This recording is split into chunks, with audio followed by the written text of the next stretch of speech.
چون راقه توی لشکر ادا دل بینم ندید موقع پر از آشوب مقدم شد شروع قامت خنجر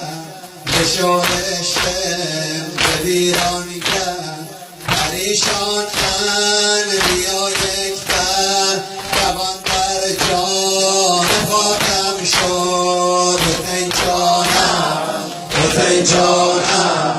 حسین جانم حسین جانم جانم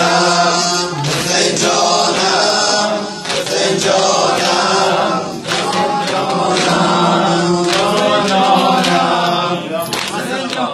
چشم ما تموم، چون وعده ما اینه که سر ساعت 9 تموم کنیم انشاءالله.